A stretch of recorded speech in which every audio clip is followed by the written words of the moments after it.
दोस्तों इस वीडियो में हम लोग चैप्टर पढ़ने वाले हैं लिविंग वर्ड। क्वेश्चन हम लोग इस चैप्टर के कर चुके हैं। नेक्स्ट वीडियो में हम लोग चैप्टर पढ़ने वाले हैं बायोलॉजिकल क्लासिफिकेशन। फिर उससे अगली वीडियो में हम लोग उसी चैप्टर के क्वेश्चन प्रैक्टिस कर लिया करेंगे। मतलब कि हम लोग ऐसे चलने वाले हैं, एक दिन चैप्टर को रिवाइज किया करेंगे, उससे अगले दिन उसी चैप्टर के कुछ क्वेश्चन को प्रैक्टिस कर लिया करेंगे। तो लिविंग वर्ड के क्वेश्चन तो हम लोग प्रैक्टिस कर चुके हैं। आज हम लोग इस चैप्टर को रिवाइज करने वाले हैं। तो वीडियो को स्टार्ट करते हैं और अपना चैप्टर रिवाइज करते हैं लिविंग वर्ड। सबसे पहले हम देखते हैं defining and non defining feature को। डिफाइनिंग फीचर की बात करें तो ये ऐसे फीचर है जो प्रेजेंट होते हैं सिर्फ लिविंग ऑर्गेनिज्म में। एग्जांपल हो जाएगा डिफाइनिंग फीचर का cellular organisation, metabolism and consciousness. बात करें नॉन डिफाइनिंग फीचर की तो ये लिविंग में भी प्रेजेंट हो सकते हैं, नॉन लिविंग में भी। एग्जाम्पल है नॉन डिफाइनिंग फीचर के ग्रोथ, रिप्रोडक्शन। डिफाइनिंग फीचर जो प्रेजेंट होता है सिर्फ लिविंग ऑर्गेनिज्म में, जबकि नॉन डिफाइनिंग फीचर लिविंग में भी प्रेजेंट हो सकते हैं, नॉन लिविंग में भी। नॉन डिफाइनिंग फीचर के एग्जांपल हो जाएगा ग्रोथ, रिप्रोडक्शन। और डिफाइनिंग फीचर की बात करें तो इसके एग्जांपल हमको बता रखा है एनसीईआरटी में सेलुलर ऑर्गेनाइजेशन, मेटाबॉलिज्म, कॉन्शियसनेस। अब हम लोग एक एक करके इन सभी फीचर्स को देखने वाले हैं। सबसे पहले हम बात करते हैं ग्रोथ की। तो हम लोग देख चुके हैं ग्रोथ एक नॉन डिफाइनिंग फीचर है जो लिविंग में भी प्रेजेंट हो सकती है, नॉन लिविंग में भी। ऑर्गेनिज्म की बात करें तो चाहे वो यूनिसेलुलर हो चाहे मल्टी सेलुलर हो, ग्रो कैसे करेगा वो सेल डिवीजन के द्वारा। Increase in mass and increase in number, ये दोनों ग्रोथ के ट्विन कैरेक्टरिस्टिक्स है। मास में वृद्धि होना और नंबर का बढ़ना, ये दोनों ग्रोथ के ट्विन कैरेक्टरिस्टिक्स है। Increase in mass and increase in number both are the twin characteristics of growth. Growth की बात करें तो ये प्लांट में होती है थ्रू आउट लाइफ और एनिमल में होती है एक सर्टेन एज तक। प्लांट में होती है थ्रू आउट लाइफ, एनिमल में एक सर्टेन एज पे आगे ग्रोथ रुक जाती है। बॉडी मास का इंक्रीज होना ये भी ग्रोथ में कंसिडर्ड होता है। नॉन लिविंग ऑब्जेक्ट की बात करें तो एनसीईआरटी में हमको एग्जांपल बता रखा है माउंटेन का, सॉइल बाइंडर्स का। इनके आउटर सरफेस पे कुछ मटेरियल का जमा हो जाता है, तो इसलिए जो नॉन लिविंग है वो भी ग्रोथ शो करते हैं। इसलिए ग्रोथ नॉन डिफाइनिंग फीचर है क्योंकि लिविंग में भी होती है, नॉन लिविंग में भी होती है। रिप्रोडक्शन की बात करें तो ये भी एक नॉन डिफाइनिंग फीचर है क्योंकि एनसीईआरटी में हमको बता रखा है कि बहुत सारे लिविंग ऑर्गेनिज्म है। एग्जांपल हमको बता रखा है म्यूल का, स्टेराइल वर्कर बीस का और इनफर्टाइल ह्यूमन कपल का, जो रिप्रोड्यूस नहीं कर सकते, बच्चे पैदा नहीं कर सकते। तो रिप्रोडक्शन भी एक नॉन डिफाइनिंग फीचर है। There are many living organism which do not reproduce like mule, sterile worker bees, infertile human couple. इसलिए रिप्रोडक्शन भी एक नॉन डिफाइनिंग फीचर की कैटेगरी में आता है। अब हम लोग बात करने वाले हैं मोड ऑफ रिप्रोडक्शन की, रिप्रोडक्शन के टाइप्स की। तो फ्रेगमेंटेशन के द्वारा होता है फंजाई में, फिलामेंटस एल्गी में एंड मोस के जो प्रोटोनिमा है उनमें। Fungi, filamentous algae and protonema moss all are easily multiply by fragmentation. Asexual spore के द्वारा रिप्रोडक्शन होता है फंजाई में। बडिंग के द्वारा होता है यीस्ट में और हाइड्रा में।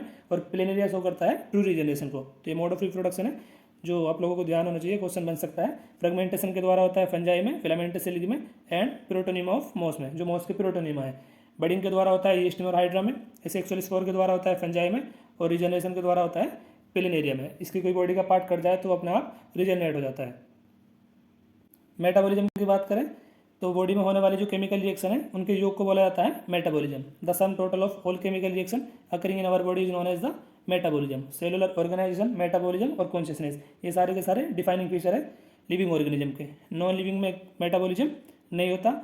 बात करें प्लांट की, एनिमल की, फंजाई की और माइक्रोब्स की, इन सभी में मेटाबॉलिज्म होता है। सभी में कुछ ना कुछ केमिकल रिएक्शन चलती है। तो जितने भी प्लांट है, एनिमल है, फंजाई है और माइक्रोब्स है, इनमें मेटाबॉलिज्म होता है। जबकि नॉन लिविंग में मेटाबॉलिज्म नहीं होता। Non living object exhibit metabolism. Consciousness की बात करें तो ये भी डिफाइनिंग फीचर है। Ability to sense their surrounding environment and respond to environmental stimuli. अपने सराउंडिंग इन्वायरमेंट को सेंस करना और इन्वायरमेंटल स्टिमुलाई के प्रति रेस्पॉन्ड करना क्या कहलाता है? कॉन्शियसनेस। इन्वायरमेंटल स्टिमुलाई फिजिकल भी हो सकती है, केमिकल भी हो सकती है, बायोलॉजिकल भी हो सकती है। प्लांट की बात करें तो ये भी कुछ एक्सटर्नल फैक्टर के प्रति रेस्पॉन्ड करते हैं। एक्सटर्नल फैक्टर में आ जाएगा जैसे light, water, temperature and pollutant. All organism prokaryote से लेके यूकैरियोट तक सारे के सारे एनवायरमेंटल स्टिमुलाई के प्रति रेस्पॉन्ड करते हैं। और यहाँ पे बात हो रही है ह्यूमन बींग की, तो ये सिर्फ एक ऐसा ऑर्गेनिज्म है जो खुद के प्रति अवेयर होता है। Human being is the only organism who is aware of himself. Next है biodiversity. Number and type of organism present on earth. पृथ्वी पर पाए जाने वाले जीवों के प्रकार और उनका नंबर क्या कहलाता है? बायोडाइवर्सिटी। हिंदी में बोला जाता है इनको जैव विविधता। डिस्क्राइब रेंज हमको बता रखी है एनसीईआरटी में 1.7 से लेकर 1.8 मिलियन। ये मिलियन है, इसको ध्यान रखना। बिलियन ट्रिलियन भी ऑप्शन में लिखा हुआ आ सकता है, तो ये है 1.7 से लेकर 1.8 मिलियन। अब ये दो फुल फॉर्म है जो हमको इस चैप्टर में बता रखी है। पहला है आईसीबीएन, दूसरा है आईसीजेडएन। आईसीबीएन की फुल फॉर्म होती है international code for botanical nomenclature और आईसीजेडएन की फुल फॉर्म होती है international code for zoological nomenclature. ICBN B तो बोटेनिकल हो जाएगा, जेड आएगा तो जूलॉजिकल, बाकी इंटरनेशनल कोड नोमेनक्लेचर दोनों में सेम ही है। ICBN international code for botanical nomenclature, ICJN international code for zoological nomenclature. अब जैसे क्वेश्चन हमसे पूछा गया है बायोडाइवर्सिटी रेंज से, डिस्क्राइब बायोडाइवर्सिटी रेंज। तो पहले ऑप्शन में दे रखा है 1.7 से लेके 1.8 मिलियन, सेकंड में दे रखा है 1.1 से लेके 1.8 ट्रिलियन, ट्रिलियन यहाँ दे रखा है और यहाँ दे रखा है तीसरे ऑप्शन में, और चौथे ऑप्शन में बिलियन बिलियन। तो बिलियन वाले गलत हो जाएंगे दोनों ऑप्शन, ट्रिलियन वाला भी गलत हो जाएगा। डिस्क्राइब बायोडाइवर्सिटी रेंज, तो इसका अपना आंसर हो जाएगा 1.7 से लेकर 1.8 मिलियन, आंसर हो जाएगा यहाँ पे फर्स्ट। ICBN की फुल फॉर्म से पूछिए, तो ICBN की फुल फॉर्म होती है international code for botanical nomenclature. Question में हमसे पूछा गया है ICBN कोड फॉर, ICBN की फुल फॉर्म हमको बतानी है। तीसरे में और चौथे ऑप्शन में आ रहा है नेमिंग, नेमिंग नहीं होता, नोमेनक्लेचर होता है। तो तीसरा चौथा हो जाएगा एलिमिनेट, इसको खत्म करो, तीसरे को भी चौथे को भी। यहाँ पे दे रखा है इंटरनेशनल कोड फॉर बायोनोमिन, बायोनोमिन नहीं बोटेनिकल होता है। तो फर्स्ट में हमको दे रखा है international code for botanical nomenclature, यही सही है, ये अपना आंसर हो जाएगा। नेक्स्ट में हमसे पूछा गया है ICJN कोड फॉर, मतलब क्या ICJN की हमको फुल फॉर्म बतानी है क्या होती है। तो international code of zoological nomenclature देखो कौन से ऑप्शन में दे रखा है, यहाँ पे दे रखा है पहले में, ये अपना आंसर हो जाएगा। यहाँ दे रखा है नेमिंग, गलत हो जाएगा। यहाँ पे दे रखा है जूलॉजिकल नोमेनक्लेचर, इनब्रीडिंग दे रखा, ये गलत हो जाएगा। इंटरनेशनल कोडिंग ऑफ जूलॉजिकल नहीं होता, कोड होता है। International code of zoological nomenclature, first वाला ऑप्शन बिल्कुल सही है, तो ये अपना आंसर हो जाएगा। ICJN की फुल फॉर्म है international code of zoological nomenclature. अब हम लोग देखने वाले हैं बाइनोमियल नोमेनक्लेचर को। बाइनोमियल नोमेनक्लेचर के बारे में किसी ने बताया था, केरगस लीनियस ने। इन्होंने बताया था कि कोई भी नाम हो उसमें दो कंपोनेंट होते हैं। एग्जांपल हमको NCERT में बता रखा है मेंजिफेरा इंडिका का। जो फर्स्ट वर्ड होता है मेंजिफेरा, ये डिनोट करता है जेनरिक नेम को, और सेकंड जो होता है ये करता है स्पेसिफिक एपिथेट को। एग्जांपल हमको बता रखा था NCERT में मेंजिफेरा इंडिका, मैंगो का बायोलॉजिकल नेम होता है, तो मेंजिफेरा इसमें डिनोट करता है जेनरिक नेम को, इंडिका स्पेसिफिक एपिथेट को। जेनरिक नेम को जब हम लोग लिखते हैं तो इसको स्टार्ट करते हैं हम कैपिटल लेटर से लिखना। जैसे मेंजिफेरा में आपको M दिख रहा होगा कैपिटल, बाकी आगे के जो भी लेटर है सारे के सारे स्मॉल है। लेकिन स्पेसिफिक एपिथेट की बात करें तो इसको स्टार्ट करते हैं लिखना स्मॉल लेटर से। इंडिका में आई आपको स्मॉल दिख रहा होगा, लेकिन मेंजिफेरा जीनस की बात करें तो स्टार्ट करते हैं इसको लिखना कैपिटल लेटर से, मतलब कि M कैपिटल होगा, बाकी आगे के जो होंगे सारे के सारे स्मॉल लेटर में होंगे। और स्पेसिफिक एपिथेट को तो हम स्मॉल लेटर से लिखना स्टार्ट करते हैं Mangifera indica. Universal rule of nomenclature, nomenclature के लिए कुछ यूनिवर्सल रूल होते हैं जो हमको बता रखे हैं NCERT में। बात करें बायोलॉजिकल नेम की तो ये जनरली कौन सी लैंग्वेज में होते हैं, लैटिन लैंग्वेज में, लेकिन लिखा जाता है इटैलिक्स में, मतलब कि इनको तिरछा तिरछा लिखा जाता है। जैसे मेंजिफेरा इंडिका की बात करें तो मेंजिफेरा में M तो कैपिटल होगा क्योंकि ये जेनरिक नेम है, और इंडिका होगा स्पेसिफिक एपिथेट, तो इनको थोड़ा तिरछा तिरछा लिखता है। लैंग्वेज में कौन सी होती है, लैटिन में लिखे जाते हैं इटैलिक्स में। बायोलॉजिकल नेम में जो फर्स्ट वर्ड है ये किसको रिप्रेजेंट करता है, जीनस को। सेकंड कंपोनेंट ये रिप्रेजेंट करता है स्पेसिफिक एपिथेट को, पीछे हम लोग बात कर चुके हैं। Both the word in biological name when hand written are separately underline, Mangifera को अलग अंडरलाइन करा जाएगा और इंडिका को अलग। ये बता रहा है कि सेपरेटली अंडरलाइन करते हैं बायोलॉजिकल नेम को जब हम लोग हैंड रिटन मतलब के हाथ से लिखते हैं। Printed in italics to indicate their Latin origin, italics में प्रिंट करना लिखना ये क्या दर्शाता है, इनके लैटिन ओरिजिन को। बायोलॉजिकल नेम में जो फर्स्ट वर्ड है वो जीनस का है, स्टार्ट करते हैं इसको लिखना कैपिटल लेटर से, और स्पेसिफिक एपिथेट इसको स्टार्ट करा जाता है स्मॉल लेटर से। एग्जाम्पल हमको ये बता रखा है मेंजिफेरा इंडिका, मैंगो का बायोलॉजिकल नेम होता है, मेंजिफेरा है जीनस, इंडिका स्पेसिफिक एपिथेट। मेंजिफेरा को लिखेंगे तो M कैपिटल बनाएंगे, इंडिका को लिखेंगे तो स्मॉल लेटर से ही लिखेंगे, मतलब इसमें आई स्मॉल ही होगा। अब लास्ट में हमको NCERT में बता रखे हैं कुछ स्पीसीज है उनकी टैक्सोनॉमिक कैटेगरीज को।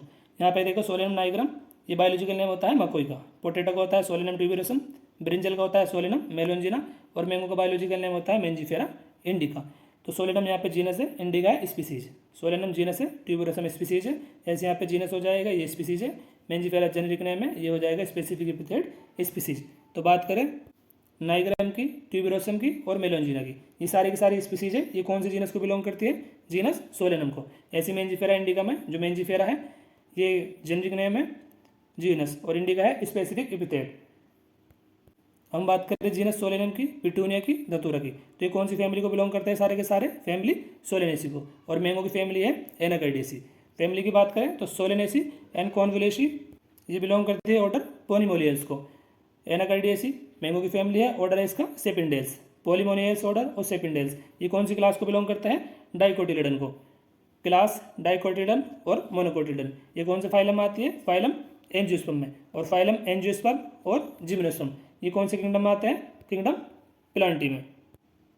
एक बार और देख लेते हैं सभी को। देखो नाइग्राम, ट्यूबेरोसम और मेलेंजिना ये तीनों की तीनों स्पीसीज है, ये कौन सी जीनस को बिलोंग करती है, सोलेनम को।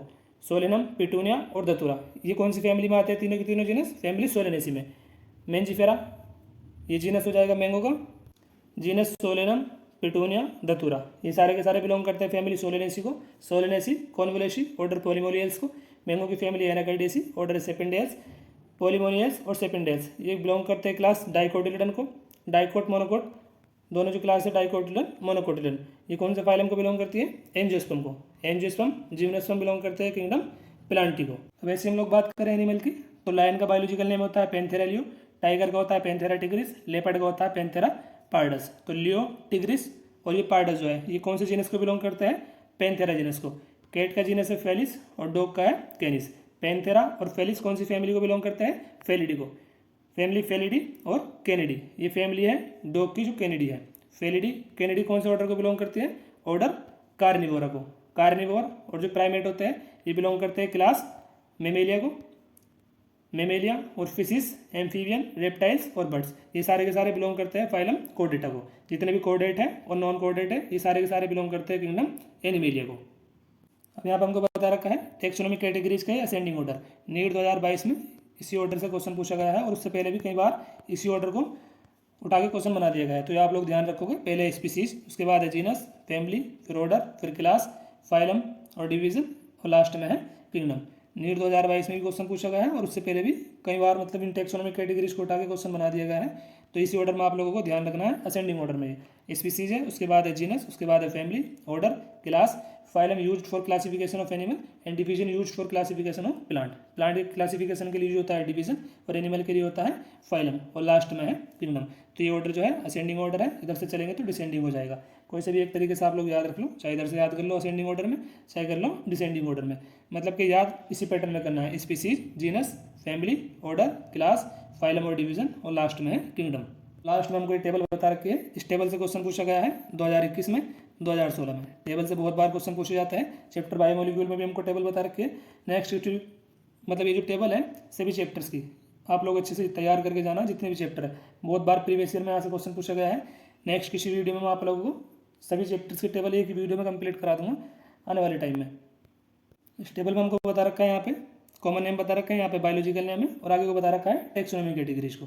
सबसे पहले हमको बता रखा है यहाँ पे मेन को।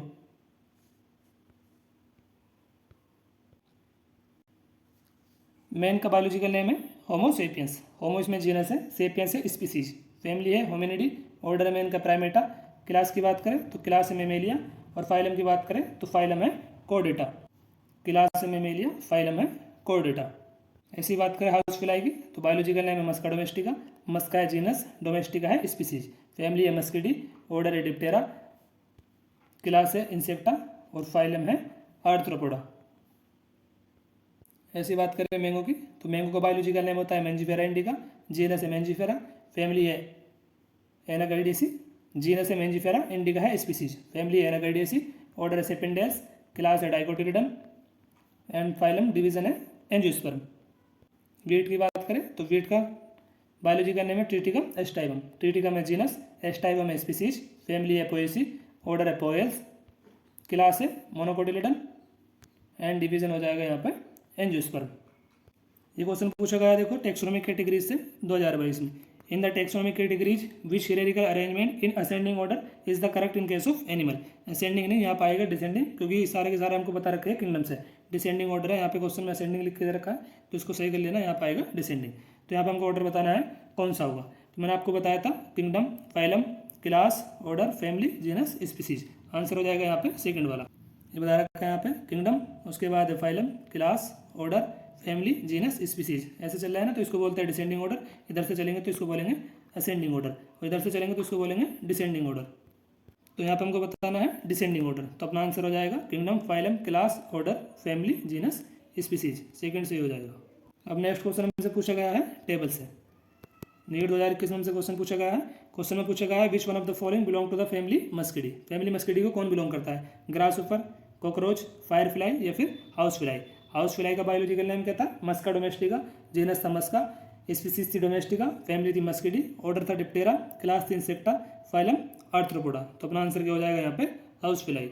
नेक्स्ट क्वेश्चन में हमसे पूछा गया है, नीट 2019 का क्वेश्चन है। Select the correctly written scientific name of mango which was first describe by Carolus Linnaeus. Author का नाम लिखा जाता है एब्रीवेटेड फॉर्म में, पूरा नाम नहीं लिखा जाता है, एब्रीवेटेड फॉर्म में लिखा जाता है। तो ऑप्शन सेकंड वाला ही हो जाएगा सही, मैंजीफेरा इंडिका लिन। मैंगो का बायोलॉजी का नेम होता है मेंजिफेरा इंडिका और ऑथर का नाम लिखा जाता है एब्रीवेटेड फॉर्म में, पूरा नाम नहीं लिखा जाता, तो पहला ऑप्शन हो जाएगा गलत, मेंजिफेरा इंडिका लिन। यहाँ पे ऑथर का नाम दे नहीं रखा तीसरे चौथे ऑप्शन में, तो ये गलत हो जाएगा। और यहाँ पे फोर्थ ऑप्शन में वैसे भी गलत हो जाएगा। जीनस को हम लिखते हैं कैपिटल लेटर से और स्पीसीज को लिखते हैं हम लोग स्मॉल लेटर से। यहाँ पे आई कैपिटल दे दिया, इसको हम लोग हटा देंगे। और वैसे भी ये इटैलिक लेटर में नहीं लिख के दे रखा है, इसमें तिरछा तिरछा लिखा जाता है, जिसे ऑप्शन फर्स्ट में हमको दिख रहा है, सेकंड में भी थर्ड में भी। यहाँ पे बिल्कुल स्ट्रेट लेटर लिख के दे रखे हैं, तो ये गलत हो जाएगा। मेंजिफेरा इंडिका तो सही दे रखा था, लेकिन ऑथर का नाम लिखा जाता है एब्रीवेटेड फॉर्म में, यहाँ पे लिख नहीं रखा, तो ये भी गलत हो जाएगा। यहाँ पे दे रखा है पूरा नाम लिख के, तो ये भी गलत हो जाएगा। बचा अपना आंसर ऑप्शन सेकंड, ये अपना आंसर हो जाएगा सेकंड वाला। इस वीडियो में हम लोगों ने चैप्टर रिवाइज करा है लिविंग वर्ड। क्वेश्चन मैं इस चैप्टर का आप लोगों को करा चुका हूँ पिछली वीडियो में, अपलोड है चैनल पर, आप लोग जाकर